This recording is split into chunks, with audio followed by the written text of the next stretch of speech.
President Trump further escalated the trade war with China, imposing an additional 10% tariff on Chinese goods, citing insufficient efforts to curb the flow of fentanyl into the United States. This brings the total tariff increase to 20%, following a previous 10% increase. Simultaneous tariffs were levied against Mexico and Canada. China and Canada retaliated immediately. China announced retaliatory tariffs of 10 to 15% on certain U.S. agricultural products, starting October 10, along with export and investment restrictions on 25 U.S. companies. The Chinese government issued a white paper refuting U.S. claims regarding fentanyl, asserting that the problem originates within the U.S. and that China has taken significant steps to address it, only to be met with ingratitude and retaliatory actions. China vows to continue its response to the U.S. tariffs and trade war. The new tariffs triggered a sharp drop in the Dow Jones Index, while the Hong Kong Hang Seng Index experienced initial declines followed by a recovery.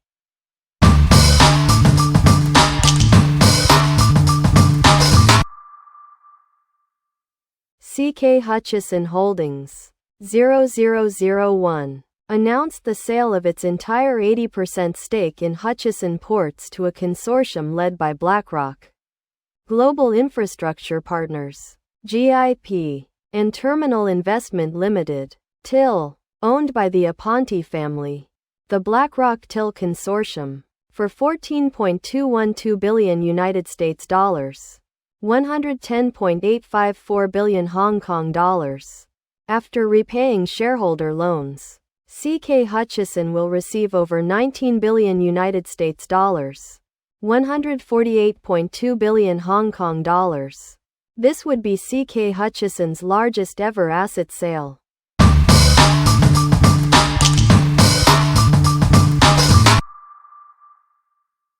Despite the U.S. imposing a further 10% tariff on all Chinese imports on Monday, March 3, following a 10% increase in February, China's Manufacturing Purchasing Managers Index, PMI, showed a month-on-month increase in new export orders, suggesting improved export demand. This indicates that the immediate impact of tariffs is muted, likely due to importers preemptively placing orders before the tariff announcement. The full effect on Chinese exports and manufacturing is expected to gradually emerge over the next 2 quarters.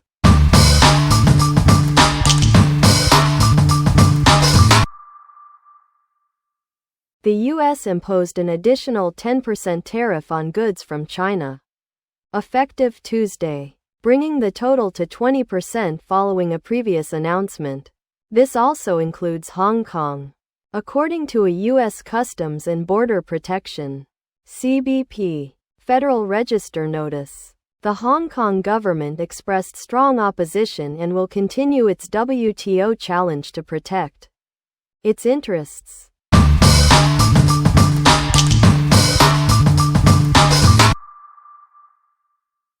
Octopus, Hong Kong's ubiquitous payment system, plans to expand its app-based payment service to Japan as early as Q3 2024, allowing users to pay at Japanese merchants via QR code directly from their Octopus app balance, automatically converting to Hong Kong dollars. This mirrors its successful 2022 Thailand PromptPay integration. However, the tourism industry notes that Hong Kong tourists in Japan predominantly use cash or credit cards, presenting a challenge for Octopus to gain market share without significant incentives.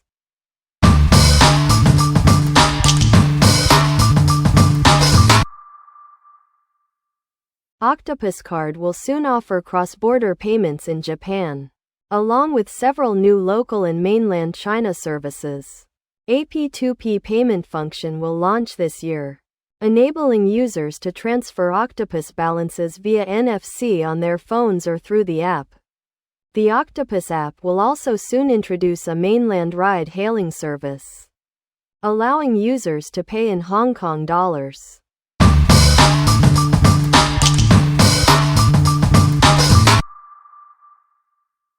A gas explosion in a flat on the 27th floor of May Tin House, Hang Tin Estate, Lam Tin, injured 3 people on the day before yesterday.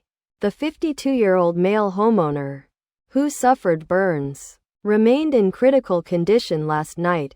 A septuagenarian in the opposite flat was also affected and recounted the terrifying explosion, mentioning that several days prior, strangers had visited the affected unit, possibly debt collectors.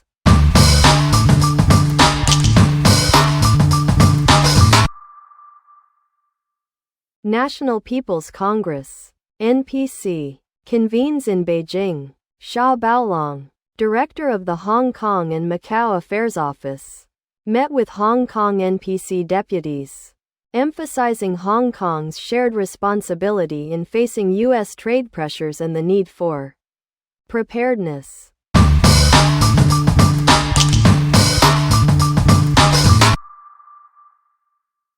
The opening of the 3rd session of the 14th National Committee of the Chinese People's Political Consultative Conference, CPPCC, yesterday afternoon in Beijing's Great Hall of the People featured a work report by CPPCC Chairman Wang Huning, which, consistent with previous years, omitted any specific plans for Hong Kong and Macau, while the review of last year's work included a slightly expanded section on Hong Kong and Macau, focusing on deepened integration and youth engagement with the mainland.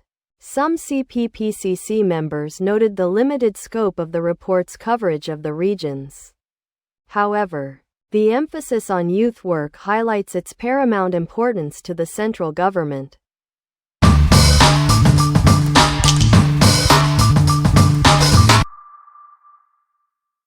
Hong Kong's pro-establishment figures are actively lobbying the central government to expand the one-way permit scheme to more mainland cities. National People's Congress deputy and Foshan Mayor Bai Dao announced progress on including Foshan, while National Committee of the Chinese People's Political Consultative Conference member and Sun Hung Kai Properties Executive Director Guo Jiahui advocated for extending the scheme to Beijing, Shanghai, Chongqing, Tianjin, and major cities in Zhejiang and Jiangsu provinces to attract more high-spending overnight visitors.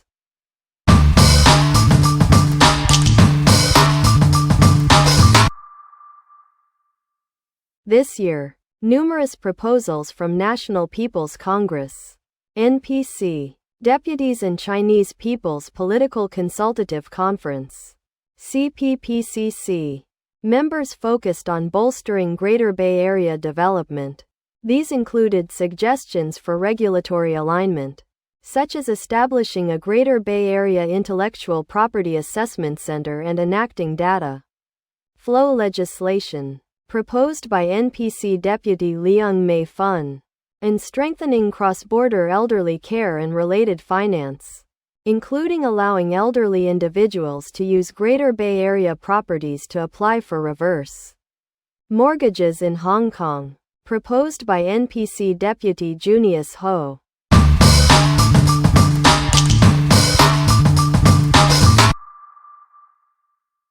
With the opening of the National People's Congress and the Chinese People's Political Consultative Conference, NPC and CPPCC, Beijing's security measures have been significantly heightened, particularly around the Great Hall of the People, with stringent checks extending to the surrounding areas. Even in outer areas, the heavy security presence is palpable. Hotels near Tiananmen Square, such as the one where reporters are staying, have instructed guests to keep windows facing the street closed per police department requests. Security checks are also mandatory at multiple subway stations.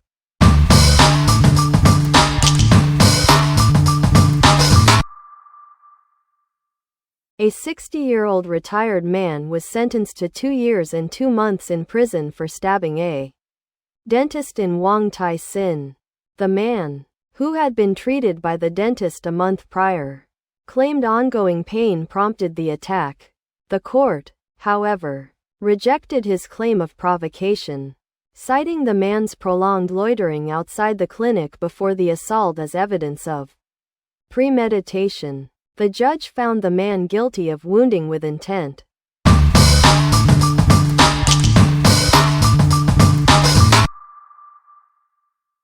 The trial of the contractor and 4 engineering firms involved in the August 15, 2022, death of a 43-year-old security guard at Yau Ma Tei Maternal and Child Health Center continued. Yesterday, the guard, Wei Yuk Wan, was killed when an electric gate collapsed.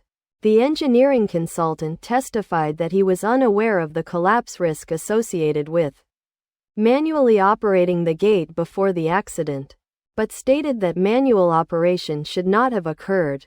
He reiterated his belief that the gate's design and approval process met standards.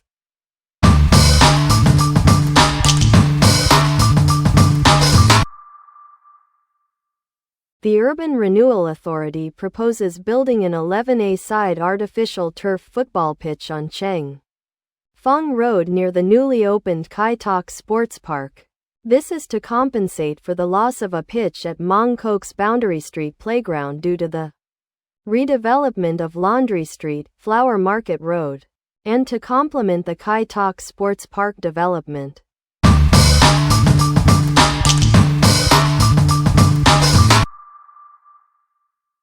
A survey by the Hong Kong Women's Federation reveals that a significant majority of Hong Kong residents are unwilling to have children, citing financial pressures and a desire for personal freedom as the primary reasons.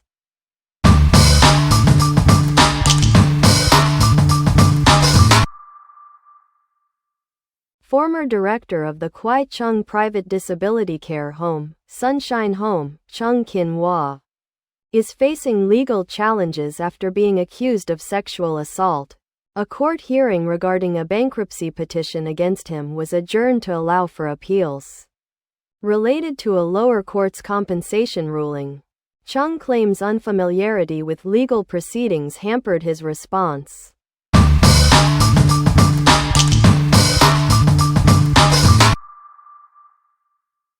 A man unemployed and acting as a stay-at-home father is accused of repeatedly raping his daughter. From the age of 12, he faces 13 counts of rape and 1 count of indecent assault. The trial began yesterday in the High Court, with the defendant pleading not guilty to all charges. The prosecution's opening statement revealed the victim reported the abuse approximately 10 years later, explaining her silence at the time due to fear of disbelief and the fact that her family was mostly asleep when the assaults occurred.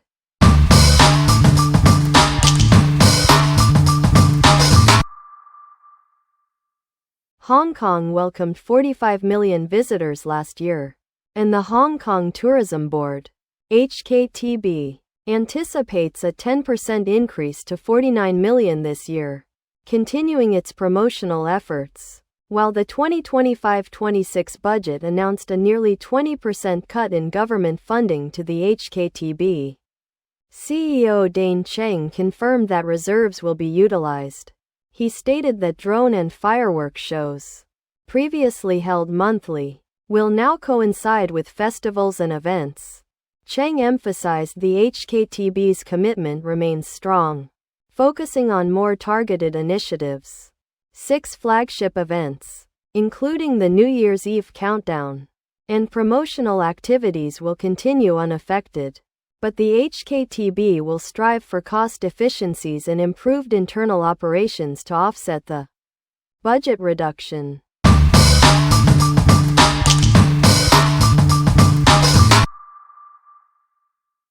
Hong Kong's Super March kicks off with the opening of the Kai Tak Sports Park, delivering 11 exciting events spanning sports, entertainment, and arts and culture. The Hong Kong Tourism Board promises a spectacular showcase, featuring innovative laser shows at the opening ceremony of the International Rugby Sevens and a fireworks display over the Kai Tak main stadium at the closing ceremony.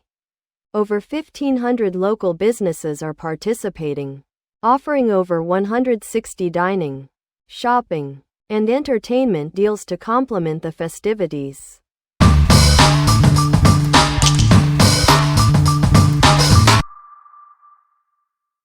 The opening ceremony of the Kai Tak Sports Park last Saturday was a resounding success, marred only by reports of individuals charging fees for unauthorized entry. Police are investigating allegations of individuals bypassing security and bringing in ticketless guests, while the Secretary for Culture, Sports and Tourism, Catherine Falk, acknowledged this irregularity as a serious issue requiring immediate attention, including potential measures like real name registration or facial recognition for staff passes. She emphasized that this minor flaw should not overshadow the overall triumph of the event and the significant contribution the park will make to Hong Kong.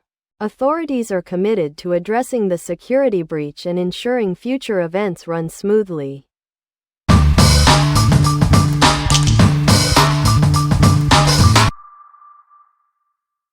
An 11-year-old 6th-grade boy from Ma On Shan tragically fell from a building at his school yesterday afternoon and died in hospital.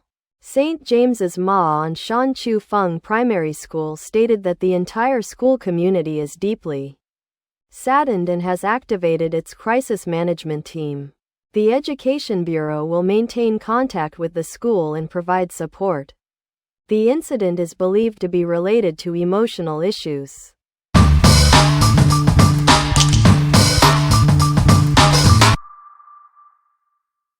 Two correctional officers were involved in allowing an inmate at Tong Fuk Correctional Institution to use a mobile phone and providing him with non-approved brand cigarettes. One officer pleaded guilty. The other, along with the inmate and a released prisoner who helped procure the cigarettes, were convicted of 2 counts of conspiracy to commit misconduct in public office and remanded in custody. The judge, rejecting the defense's argument that the inmate was less culpable than the officers, found the inmate to be the mastermind. Sentencing is adjourned to April 8.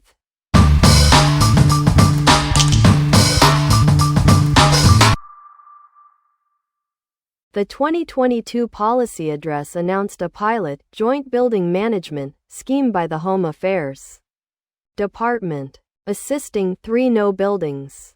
Buildings lacking an owner's corporation, management committee, and management agent, and older single-block buildings in selected districts by facilitating joint management under a single property management company. Discussions at the Yau Sim Mong District Council addressed concerns regarding participation by buildings lacking owners' corporations, particularly the challenge of obtaining unanimous owner consent and the lack of direct government subsidies for building management. The district's Home Affairs Office clarified that no direct subsidies for daily management will be provided, and buildings unable to form an owner's corporation may need individual contracts with the property management company.